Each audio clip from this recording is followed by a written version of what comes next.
Hello student, कैसे हैं आप सब। एक बार पुनः शिव कोचिंग क्लासेस पर स्वागत। उम्मीद करता हूं आप सब अच्छे होंगे, बेहतर होंगे, मस्त होंगे।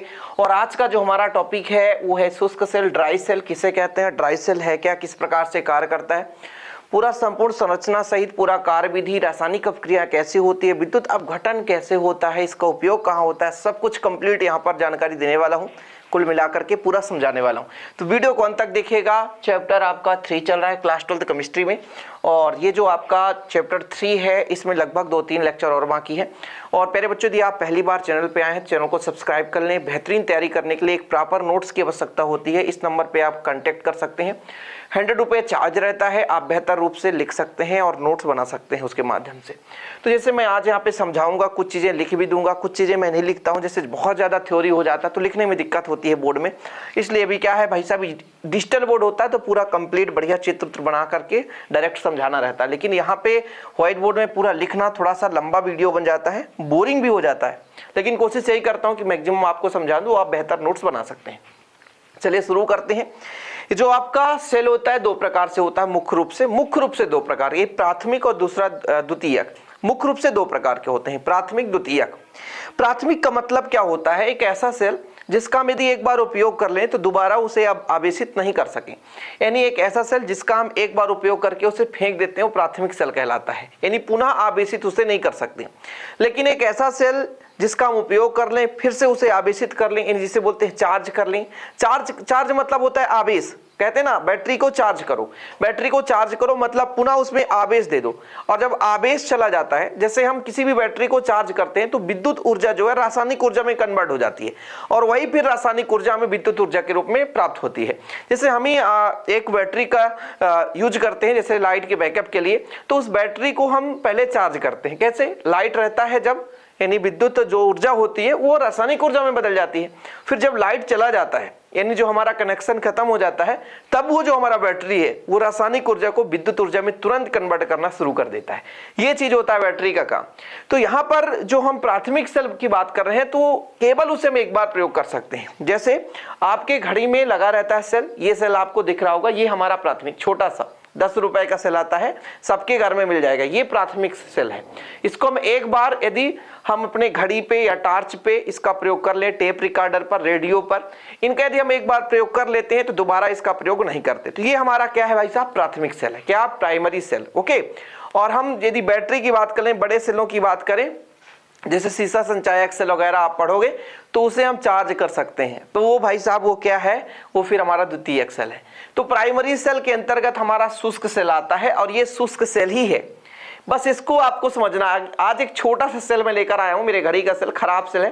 देखो जरा, इसको कंप्लीट समझाऊंगा। एक टोपी लगाए ना इसमें, एक देखो, दिख रहा है पास में, कैमरा जूम नहीं कर सकता हूं, मैं आगे खड़ा हूं, है ना। तो ये देखो भाई साहब, इसमें एक टोपी भी लगा है, टोपी लगा है ना, और इधर भी एक छोटा सा है ना, जहां से हमारा कनेक्शन हो सके, इलेक्ट्रॉन आ जा सके। तो चलिए शुरू करें। शुष्क सेल, शुष्क सेल के यदि उपयोग की बात करें तो इसका उपयोग हम कहाँ करते हैं, तो हमने बताया भाई टेप रिकॉर्डर। टेप रिकॉर्डर समझ रहे हो, छोटे छोटे बॉक्स होते हैं, उस पे सेल लगा देते हैं और वाईफाई के थ्रू या मतलब ब्लूटूथ के थ्रू हम सुनते हैं, और टेप रिकॉर्डर वगैरह। आप रेडियो की बात करो, रेडियो में प्रयोग किया जाता है। घड़ी तो आप जानते ही हैं, घड़ी में प्यारे बच्चों, घड़ी के साथ साथ आप छोटे छोटे खिलौने में भी इनका हम प्रयोग करते हैं। तो शुरू करते हैं इसके डायग्राम की, इसके संरचना की। संरचना ही मेन है। तो सबसे पहले हम बनाते हैं, एक पात्र लेते हैं, जिंक का एक खोखला पात्र होता है। चलो बेहतरीन बनाना है, थोड़ा सा समझिएगा, साइड में बना देता हूं, देखिएगा प्यारे बच्चों। एक जिंक का पात्र लेते हैं। किसका पात्र? जिंक का पात्र। ये लो, ये हमारा जिंक का पात्र है, ये जिंक का पात्र है। और इस जिंक के पात्र को थोड़ा सा मोटा कर देते हैं, ठीक है, मोटा बनाएंगे जिंक के पात्र को। अब ये जो जिंक का पात्र होता है, ये हमारा किसका काम करता है, एनोड का काम करता है। डायग्राम थोड़ा सा टेढ़ा दिख रहा है कि टेढ़ा होते जा रहा है। देखो यार, थोड़ा सा बनाते समय ना हमको अच्छे से दूर से देखने पर समझ में आता है कि ये डायग्राम किधर जा रहा है। तो ये थोड़ा सा इसको कलरफुल करेंगे, इसलिए थोड़ा सा मोटा बना देते हैं, ठीक है। ये धातु का, यानी जिंक धातु का हमारा भाई एक खोल है, ठीक है। जो मैं बताते चलता हूं उतना ही लिखना है। जैसे संरचना लिखने को आता है ना कि संरचना आप लिखिए, तो फिर आपको इतना लिखना रहता है प्यारे बच्चों। तो ये जो आपका धातु का खोल हो गया एक, वो भी किसका, जिंक का। बाहरी आवरण या तो स्टील का या तो आयरन का बना दिया जाता है। इधर जो बाहरी आवरण है स्टील या आयरन का क्यों बनाया जाता है, अंदर जैसे मान लीजिए जिंक का परत बना दिया जाता है, फिर विद्युत रोधी पदार्थ लगा दिया जाता है जैसे कागज वगैरह, और फिर उसके बाद यानी 3 लेयर होती हैं। यहाँ पे जैसे हमारा जिंक हो गया, क्या हो गया, जिंक यानी Zn, ठीक है। फिर उसमें एक विद्युत रोधी पदार्थ लगा देते हैं, ठीक है, और विद्युत रोधी पदार्थ के बाद यहां आयरन या स्टील का खोल यानी भाई साहब, ताकि अंदर से ये लीक प्रूफ बनाते हैं ताकि ये अंदर से बाहर पदार्थ ना जा सके। ओके, क्लियर है, इतना समझ में आ गया। ये जो आपका जिंक का है भाई साहब, ये जिंक है, किसका है, जिंक का क्या है, खोल है जो एनोड का काम करेगा। एनोड क्यों काम करेगा, एनोड का काम क्यों करेगा, तो एक चीज याद रखिएगा, एनोड हम उसे ही कहेंगे जिस पर ऑक्सीकरण होगा। ऑक्सीकरण मतलब जहां पे इलेक्ट्रॉन त्यागा जाएगा। इतना क्लियर डायग्राम बना रहा हूं विधिवत। अब इसमें हमारा जो विलयन होता है अमोनियम क्लोराइड NH4Cl, विलयन कौन कौन सा भरा रहता है, NH4Cl plus zinc chloride ZnCl2, इसमें जो है विलयन भरा रहता है। विलयन भरेंगे हम, बिल्कुल चिंता ना करें, पर थोड़ा सा हम इसमें एनोड बना दें। एनोड बनाते हैं कार्बन का क्षण, जिसे ग्रेफाइट का क्षण भी कह सकते हैं। तो यहां पे हम एक ग्रेफाइट का क्षण लेंगे, किसका क्षण, ग्रेफाइट का क्षण। तो लो भाई साहब, ग्रेफाइट का क्षण डुबा दो इसके अंदर, ग्रेफाइट का क्षण डुबा देते हैं, ये रहा, ये हमारा ग्रेफाइट यानी कार्बन का क्षण, किसका क्षण, कार्बन का क्षण ये है, ठीक है। ऐसा कर देते हैं ताकि आपको समझ में आए। ओके, ये किसका क्षण बन गया भाई साहब, ग्रेफाइट का क्षण यानी कार्बन का क्षण है। किसका क्षण है, ग्रेफाइट या कार्बन का क्षण, ठीक है। ये कैथोड है, ये क्या है, कैथोड है। अब ये कैथोड सिंगल रूप में नहीं कहलाएगा, कोई भी विलयन में जब हम क्षण को डालते हैं तभी वो इलेक्ट्रोड का रूप धारण कर लेता है। यदि आप सिंपल कार्बन के क्षण को बोल दो इलेक्ट्रोड है तो नहीं, ये इलेक्ट्रोड का काम तभी करेगा जब कहीं ना कहीं सॉल्यूशन में इसको रखा जाएगा। तो इसमें प्यारे बच्चों अपन करते क्या है कि यहां पर एक और आवरण बना दिया जाता है, और इस खोखले भाग पर जानते हैं क्या भरा जाता है, इसमें थोड़ा समझाऊंगा, बिल्कुल आप चिंता ना करो, इसमें क्या भरा है वो चीज मैं समझाऊंगा। विधिवत जैसे मैं चित्र बनाता हूं वैसे भी आपको बनाते चलना है सिंपल तरीके से। ये लो, इसमें क्या क्या भरा होता है, तो इसमें भरा होता है MnO2, क्या, MnO2 प्लस कार्बन का चूर्ण, कार्बन का चूर्ण भरा होता है, ठीक है। कोई दिक्कत, चलो बाहर से भी इस पे क्या होगा, पूर्ण रूप से ये पैकेट से ढका रहेगा। ये देखो जरा, ये हमारा भाई साहब ऐसा, इसको हम बंद कर देते हैं, ये हमारा बंद हो गया भाग, ये हमारा सेल बन चुका है। अब इस सेल में जैसे हमारा ये कार्बन का, देखो जरा इसमें, देखो इसमें ऊपर देखो धातु की एक टोपी लगी रहती है, धातु की टोपी। अब इसमें हम धातु की एक टोपी लगा देते हैं, ये लो धातु की एक टोपी लगा दी हमने। धातु की क्या है, ये टोपी है, धातु किसकी टोपी लगा दी हमने, धातु की टोपी। अब इसके अंदर क्या भरा है, अमोनियम क्लोराइड, तो भर दो।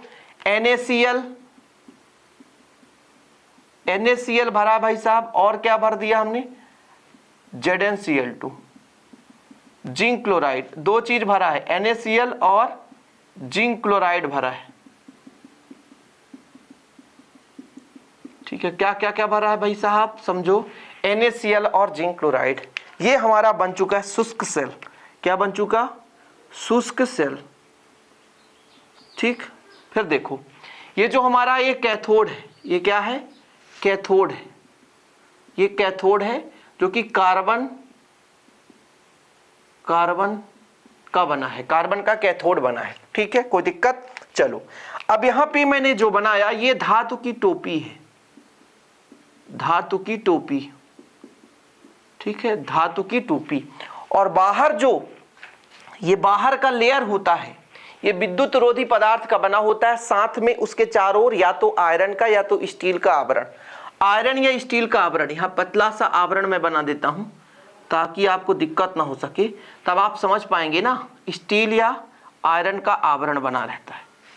अंदर हमारा जिंक है, ठीक है, और भाई विद्युत रोधी पदार्थ भी है। जिंक का हमने एनोड कर दिया। अंदर का जो लेयर है यहाँ पे छोटा सा लेयर होता है विद्युत रोधी पदार्थ। क्या? विद्युत रोधी पदार्थ। विद्युत रोधी पदार्थ। और जो आपका बाहर का जो लेयर होता है सबसे बाहर, ये तो ये होता है या तो आपका लोहे या स्टील का आवरण।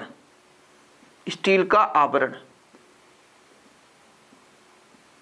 आपको समझ में ना आए तो इसमें आप देख लो जरा, ये देखो जरा, यहां पर देखो, ये हल्का सा आयरन का आवरण चढ़ा हुआ है इसमें, पतला सा है ना, चद्दर की नुमा। इसको जब अपन फोड़ते हैं, इसके अंदर जब इसको फोड़ते हैं तो एक इलेक्ट्रोड मिल जाएगा अंदर से। यहां से हमारा एक, मान लीजिए वायर कनेक्शन करें एक यहां से, और इसको अर्थ प्लस के माध्यम से इससे हम एनर्जी ले सकते हैं। क्लियर? तो ये हमारा बन चुका है भाई साहब, क्या बन चुका?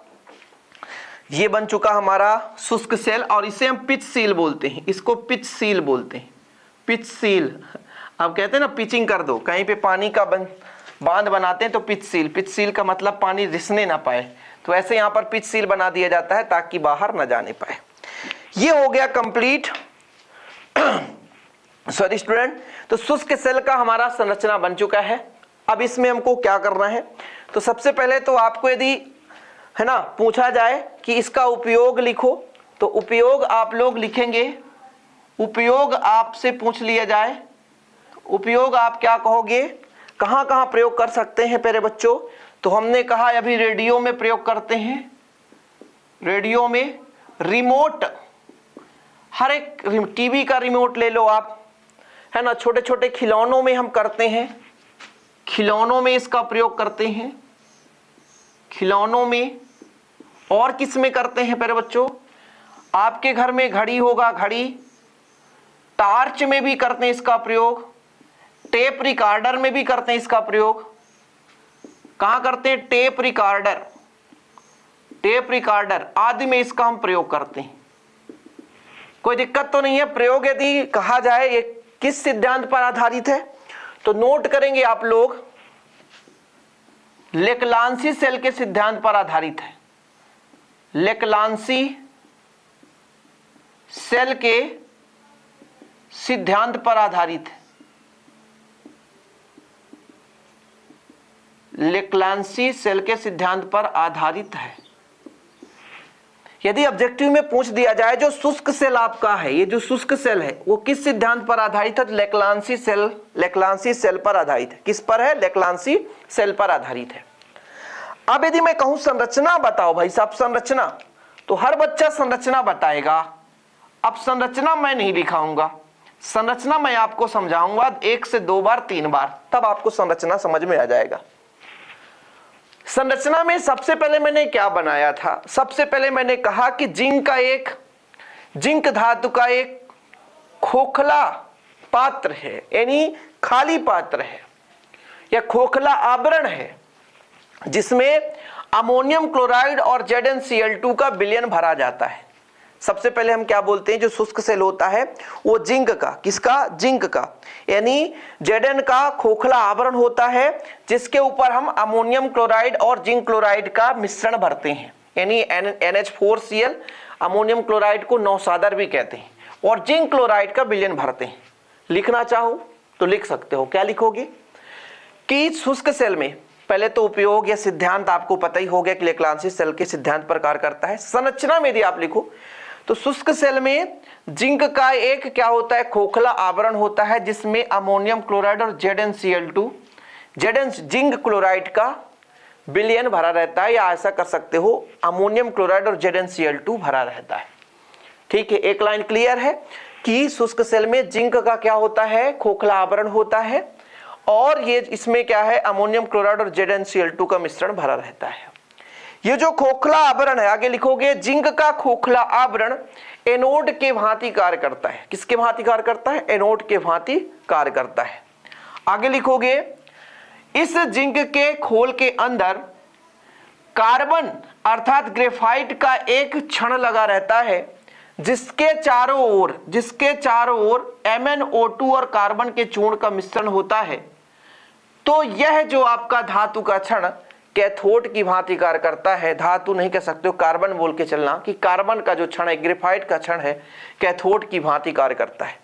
फिर से आप देखो, बिल्कुल आप चिंता नहीं करना कि जिंक के मतलब आपका जो जिंक का ये खोखला आवरण है, इसी के अंदर जो कार्बन का एक क्षण लगा रहता है जिसके चारों ओर MnO2 और कार्बन के चूर्ण का मिश्रण भरा रहता है, जो कि ये जो कार्बन का क्षण है वो कैथोड की भांति कार्य करता है। याद रखिएगा, ये इलेक्ट्रोड तभी कहलाएगा, ये जो धातु भाई साहब आपका धातु की टोपी के अंदर जो छिपा है कार्बन का क्षण, ये आपका कैथोड तभी कहलाएगा, ये इलेक्ट्रोड तभी कहलाएगा जब इसके चारों ओर MnO2 और कार्बन का चूर्ण होना चाहिए। अन्यथा आप इसी विलयन में डुबा दो तो फिर ये सेल का निर्माण नहीं करेगा, क्योंकि वही जो आपका विलयन है वो जिंक के साथ और वही कैथोड के साथ यदि टच करेगा, दोनों एक दूसरे को टच करेंगे तो फिर दिक्कत हो जाएगी, है ना। सीधा इलेक्ट्रॉन का आदान प्रदान, सीधा यहां से इलेक्ट्रॉन त्यागा जाएगा, ये इलेक्ट्रॉन ग्रहण का, ऐसा नहीं होना चाहिए। इलेक्ट्रॉन का जो आवागमन है बाह्य परिपथ, जैसे यहां से एक चालक तार निकालोगे और नीचे से धातु का, यहाँ पे धातु कोई भी धातु लगा दिया जाता है, जैसे स्टील ही लगा दोगे, यहां से एक वायर निकालोगे और फिर इसके माध्यम से आप एक छोटा सा बल्ब लगा दोगे, तो इलेक्ट्रॉन का स्थानांतरण यहां से चलना शुरू करेगा और यहां पर इलेक्ट्रॉन आएगा। बिल्कुल आप चिंता ना करो, इलेक्ट्रॉन का स्थानांतरण कैसे होता है वो भी बताऊंगा। फिलहाल अभी आप संरचना पढ़ रहे हो। तो जो शुष्क सेल होता है, इसमें जिंक का एक खोखला आवरण होता है जिसमें अमोनियम क्लोराइड और ZnCl2 का मिश्रण भरा रहता है। इसके बीच में कार्बन का एक क्षण लगा रहता है जिसके चारों ओर MnO2 और कार्बन का चूर्ण भरा रहता है, यानी मिश्रण। इस प्रकार से अर्धपारगम झिल्ली के नुमा ये बना रहता है पात्र अंदर ही, चिंता नहीं करो। तो बीच में जो MnO2 और कार्बन का चूर्ण भरा रहता है, ठीक है। आगे देखो, ये जो आपका जिंक का क्षण है, जिंक का जो खोल है वो एनोड का कार्य करता है, और जो आपका कार्बन का जो क्षण है, कार्बन का क्षण जो है, ये कार्बन का क्षण है वो कैथोड का कार्य करता है। कार्बन के क्षण के ऊपर एक धातु की टोपी लगा दी जाती है जिससे इलेक्ट्रॉन का प्रवाह हो सके, और साथ में हम इस पूरे उपकरण को हम एक विद्युत रोधी पदार्थ से लेप करके, यानी विद्युत रोधी पदार्थ से लेप करके इसे कठोर धातु जैसे लोहे या स्टील के आवरण में इसे रख देते हैं ताकि जो पदार्थ है वो बाहर ना जा सके। यानी जो भी हमारा ये शुष्क सेल बनता है, इसको लास्ट में जैसे हमने जिंक का आवरण लगाया अंदर और जिंक के बाद एक विद्युत रोधी पदार्थ लगाकर इसको हम किसी भी मजबूत पदार्थ जैसे लोहे या स्टील के आवरण से ढक देते हैं ताकि पदार्थ रिस्क करके बाहर ना जा सके। ये चीज हो गया, और इस प्रकार से आपका कंप्लीट हो जाता है क्या, इसका संरचना। अब ये कार्य कैसे करता है समझ रहे हो ना। संरचना एक बार थोड़ा सा मैं साइड हो जाता हूं, डायग्राम आप बना लो, डायग्राम बना लो, सिंपल है, कुछ भी नहीं है।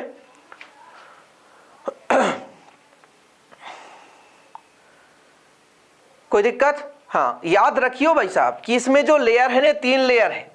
कुछ लोग कहेंगे सर एक ही लेयर तो दिख रहा है हमें, जिंक का आपका जो खोखला आवरण है। मैंने कहा ना, जिंक के चारों ओर कागज की मोटी परत लगा दी जाती है और फिर उस कागज के बाहर लीक प्रूफ पदार्थ जैसे लोहे या स्टील का आवरण लगा दिया जाता है ताकि पदार्थ लीक होकर के बाहर ना जा सके। ओके, एक बार फिर से संरचना समझा दूं, इसके बाद मैं इसकी कार्यविधि मैकेनिज्म समझाता हूं। फिर से समझा रहा हूं कि जो आपका शुष्क सेल होता है, जिंक का खोखला आवरण होता है जिसके अंदर ammonium chloride NH4Cl zinc chloride का मिश्रण भरा होता है। कोई दिक्कत? यहाँ पे जो जिंक का जो खोल है वो एनोड का कार्य करता है। किसका कार्य करता है? एनोड का कार्य करता है।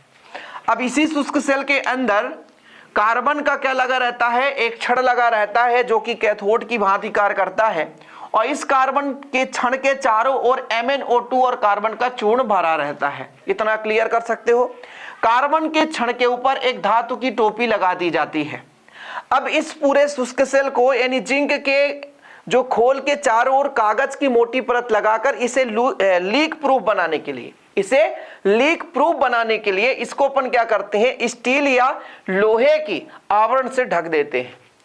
और जैसे ही हम इसका कनेक्शन करते हैं, मतलब इस शुष्क सेल में यदि हम यहां से जिंक से, और प्यारे बच्चों ये जो आपका क्या है धातु की टोपी है, इसके माध्यम से परिपथ में इसको जोड़ दिया जाता है तो निम्नलिखित अभिक्रियाएं होती है। जैसे ही इसको हम कार्य में लेते हैं, वर्क में लेते हैं, इन्हीं इसका हम उपयोग करते हैं, तो जिंक जो हमारा ये जो आपका जिंक है वो हमेशा जैसे ही कार्य करना ये स्टार्ट करेगा, मतलब जैसे इसको हम परिपथ में जोड़ेंगे तभी ये जो जिंक है इसका काम क्या है, इस पर ऑक्सीकरण की क्रिया होगी, और ऑक्सीकरण का मतलब होता है इलेक्ट्रॉन त्यागना, और जिंक की प्रवृत्ति होती है इलेक्ट्रॉन त्यागने की। और जैसे ही इसको हम परिपथ में लगाते हैं अपने कार्य में, यानी इसको उपयोग में लाते हैं, तो जिंक जो है इलेक्ट्रॉन को त्यागता है। जिंक क्या करता है, इलेक्ट्रॉन त्यागता है। और जिंक इलेक्ट्रॉन त्यागेगा तो त्यागेगा मतलब इलेक्ट्रॉन का त्यागना ऑक्सीकरण, तो यहां पर ऑक्सीकरण हो गया, यानी एनोड पर जो क्रिया हो रही है वो ऑक्सीकरण की क्रिया हो रही है। और पहले से ही बताया हमने कि एनोड हम इसे क्यों कहेंगे, क्योंकि इसमें कहीं ना कहीं ऑक्सीकरण होगी।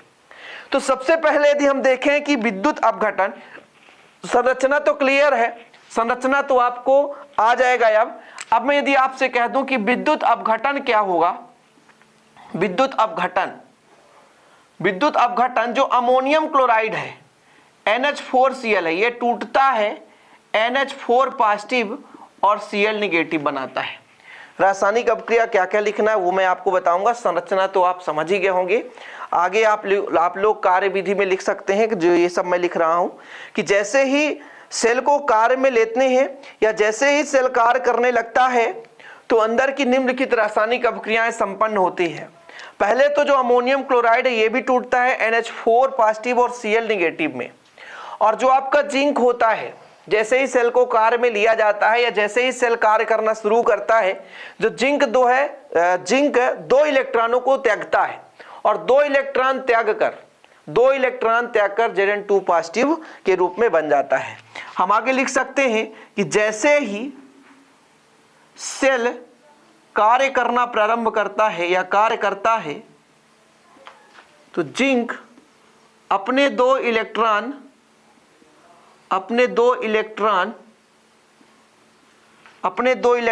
त्याग कर Zn2 पॉजिटिव बन जाता है। Zn2 पॉजिटिव बन जाता है, मतलब जो एनोड पर क्रिया होने वाली है, किस पर, एनोड पर। तो एनोड पर कैसे क्रिया होती है, Zn है, ये दो इलेक्ट्रॉन त्यागता है और Zn2 पॉजिटिव और दो इलेक्ट्रॉन बाहर निकल जाता है। ये एनोड पर क्रिया होती है। कहां पर हो रही है क्रिया, एनोड पर हो रही है, सिंपल है, एनोड पर क्रिया हो रही है। कहां पे, एनोड पर। एनोड पर क्या हो रहा है, जो जिंक है वो अपने दो इलेक्ट्रॉन त्याग रहा है। अब यही जो इलेक्ट्रॉन है, जैसे यहां से इलेक्ट्रॉन त्यागा तो Zn2 पॉजिटिव आयन यहां पे चला गया, है ना, Zn2 पॉजिटिव आयन यहां पर चला गया, आयन जो है यहां चला गया और इलेक्ट्रॉन बाहर परिपथ से चलने लगता है, और ये बाहर परिपथ से होकर के कहां प्रवेश करता है, कैथोड में। ठीक है, आगे चलो, देखो जरा, तो ये हमारा कहां पे हो गया, एनोड पर। अब यदि हम आपसे कहें कैथोड पर कैसी रिएक्शन होगा, कैथोड पर कैसी रिएक्शन होगा, तो सबसे पहले तो आप देखें कैथोड पर है क्या, MnO2 है।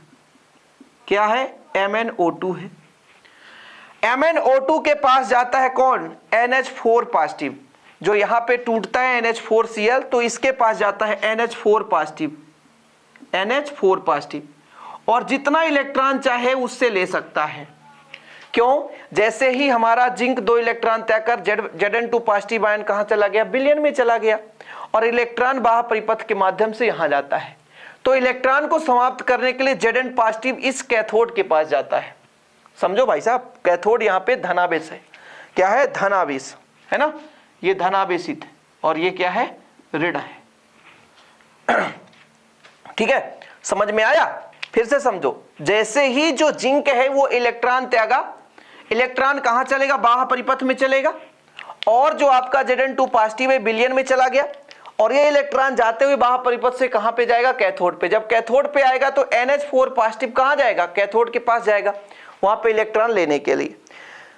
तो ये बनाता क्या है, यहां पर देखना आप लोग, ये जो MnO2 है अभी Mn4+4 ऑक्सीकरण अवस्था दर्शाता है, और जब प्यारे बच्चों इसका अपचयन होता है, अपचयन मतलब इलेक्ट्रॉन ग्रहण करके Mn2O3 के रूप में बन जाता है, और ये जो NH4 पॉजिटिव है, अमोनियम है, अमोनिया नहीं, अमोनियम, तो ये अमोनियम है, इलेक्ट्रॉन ग्रहण करके NH3 बनाता है।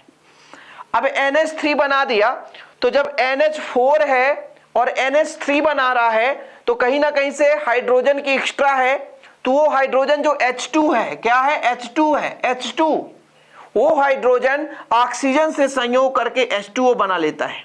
बैलेंसी हम करा लेंगे, बिल्कुल चिंता ना करो। 3 1 4 ऑक्सीजन तो 2 का मल्टीप्लाई कर देंगे, Mn2 हो गया।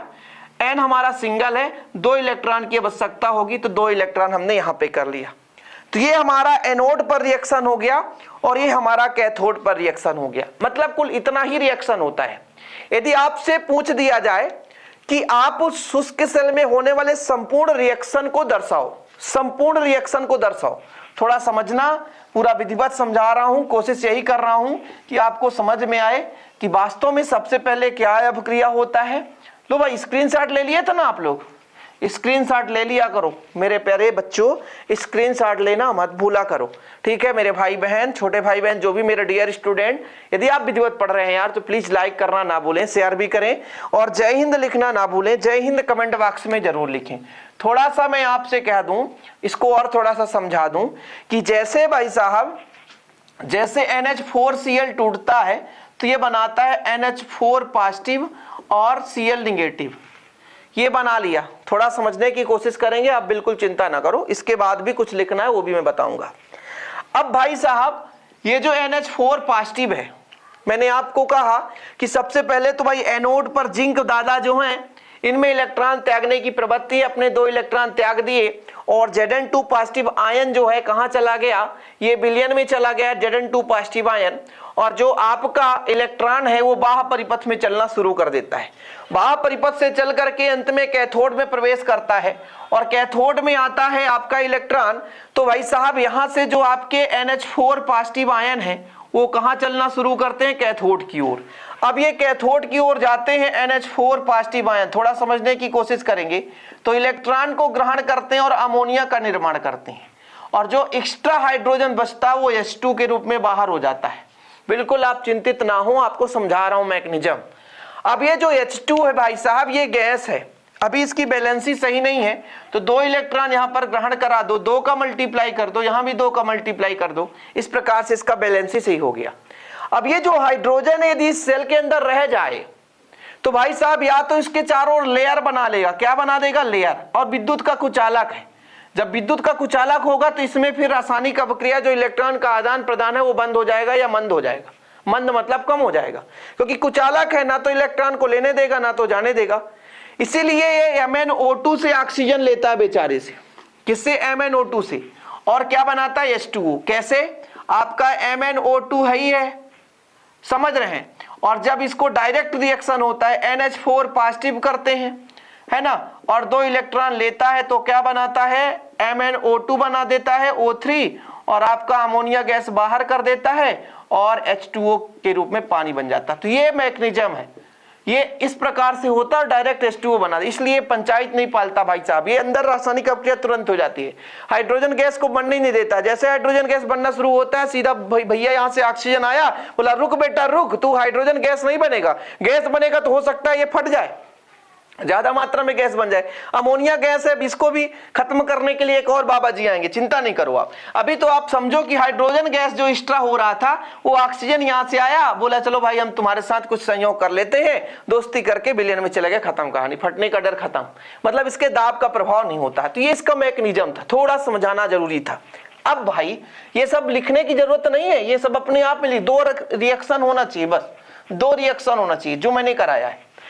अब जो इसके बाद हमारे पास अमोनिया बनता है, NH3 बनता है, अमोनिया गैस। अब इस अमोनिया गैस का भाई साहब दाब ज्यादा हो जाएगा, है ना, यानी जो आपका अमोनिया गैस बन रहा है इसके कारण जो है भीतर का दाब बढ़ेगा, तो दाब ना बढ़ पाए इसके कारण जो अमोनिया है और जिंक Zn2 पॉजिटिव आयन है, देखो जरा यहाँ पे Zn2 पॉजिटिव आयन और यहाँ पर बन रहा है अमोनियम गैस, तो Zn2 पॉजिटिव आयन और अमोनिया गैस आपस में क्रिया करके एक संकुल यौगिक का निर्माण कर लेते हैं। किसका निर्माण करते हैं, संकुल यौगिक का निर्माण कर लेते हैं।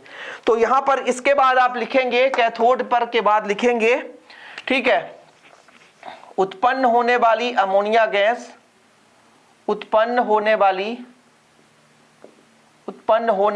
अमोनिया गैस, उत्पन्न होने वाली ammonia gas NH3 gas Zn2 positive ion के साथ क्रिया कर, आयन के साथ क्रिया कर क्या बना लेता है, संकुल यौगिक का निर्माण करता है। संकुल यौगिक